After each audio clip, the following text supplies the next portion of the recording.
Hey everyone, big news in the gaming world. After months of rumors, Valve finally dropped the bombshell and announced a new Steam machine. They're calling it the Gabecube, and honestly, it could be a game changer. Now, I might raise an eyebrow at their choice to ship with only 8 gigabytes of VRAM in what is expected to be 2026. But I genuinely believe this new console could do more for PC gaming than anything Microsoft has in the last decade. Think about what Valve has already achieved with SteamOS and the Steam Deck. They've made PC gaming so much more accessible. Need to cap your frame rate to save battery? It's a simple toggle in the performance overlay, no digging through confusing menus. Want to suspend a game and pick it right back up? SteamOS has you covered. Now, with the Steam Machine, Valve is targeting a whole new audience, the console crowd. And even if I don't buy one myself, I'm rooting for it to be a massive success. Why? Because like a lot of PC gamers, I'm kind of done with Windows. Microsoft seems more interested in shoving AI features like Copilot down our throats, which most of us don't care about, instead of fixing real problems. It took them years just to acknowledge the shader stutter issue that has plagued so many AAA games.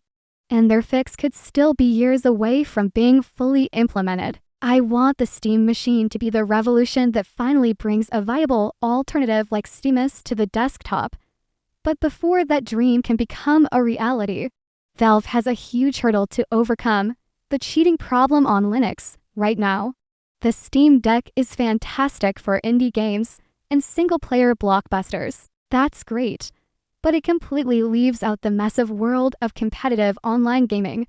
We're talking about some of the most popular games on the planet, as Riot's Philip Kaskinas put it. Linux's open nature makes it a cheater's paradise. You can manipulate the operating system at its core, making it incredibly difficult for anti-cheat software to tell if the system is genuine. You could literally build a version of Linux just for cheating. When the Steam Deck first launched, we were hopeful. Valve announced compatibility with major anti-cheat systems like BattlEye and Easy Anti-Cheat. Their own games, like Counter-Strike and Dota 2, work perfectly thanks to their VAX system. But hope quickly faded. Despite Valve's efforts, many big studios refused to bring their competitive games to SteamOS. Titles like Fortnite, Valorant, and PUBG have never been playable on the Steam Deck due to cheating concerns.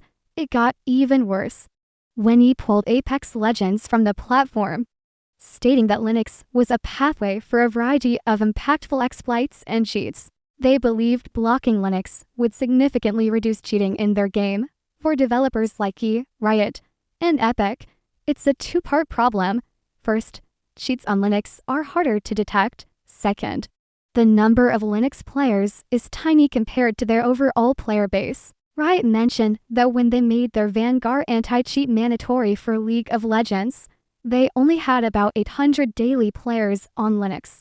That's a drop in the ocean for a game played by millions every day, so they don't see the point in investing resources to secure their games on a platform with so few players. It's a classic chicken and egg scenario. This is where the new Steam Machine comes in.